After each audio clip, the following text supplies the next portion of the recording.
and only Asia songbird, Miss Regine Velasquez. That's right. With Okay Lang Ako. Now here's a trivia for all the Regine fans out there. This song was actually written by Parokya ni Edgar frontman Chito Miranda. Ayun, kaya pala. Miss Songbird, join us here. Miss Regine. Hey! Hello. At ito na, parang kailan lang, ni-launch natin dito sa Party Pilipinas ang album. At ngayon, Fantasy just hit the gold record mark. Na! Kaya naman kasama natin ngayon ang General Manager ng Universal Records na si Miss Kathleen Digo to present to Mr. Regine Velasquez the Gold Record Award. Wow, 2 weeks pa lang after being released. Grabe! Good afternoon to everyone. I would like to present this Gold Record Award to Regine Velasquez for her album Fantasy. Less than 1 month gold na. Wow. Congratulations, Reg. And currently her album is #1 in all record stores nationwide. Ibang Congratulations. klase talaga si Miss Songbird. Who would you like to thank, Miss Regine? This is such a pleasant surprise, a wonderful surprise. So thank you. Maraming salamat po sa lahat ng bumili ng album. I would like to especially thank Miss Kathleen over here, Ito, si Willie, who was mixing the whole album.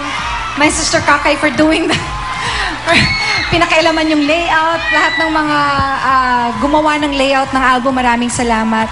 Thank you very much to all the songwriters, to all the arrangers, maraming salamat, pasensya ng pangungulit ko.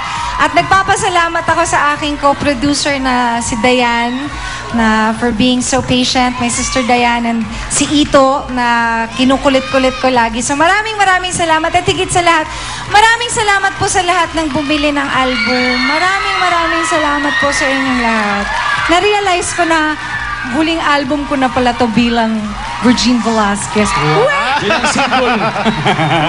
Another milestone. Congratulations. I know, this is so wonderful. Thank you very much to everybody, to Aria Productions, thank you. And of course to Universal Records. Talaga pong very special tong album na to, 2 packaging pa. So maraming At abangan ang pagka-platinum. Thank you very much, And there everybody. you go. Sa mga hindi pa nakakabili ng Fantasy, huwag kayong magpahuli. Bumili na po kayo ng copy ninyo. Alright? And alam ko, I Heart You Pare, malapit na rin, di ba? Abangan din natin yan. Ding Dong and Regine, di ba? Isa sa mga unang salvo ng GMA sa first quarter next year. Yes. First time namin magsasama ni Ding Dong sa isang soap. At abangan nyo kung sino yung pare. Aabangan natin yan. Alright?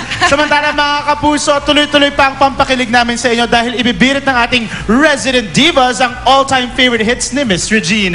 Here's Jaya, Kyla, La Diva, and Rachel Ann.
it for you.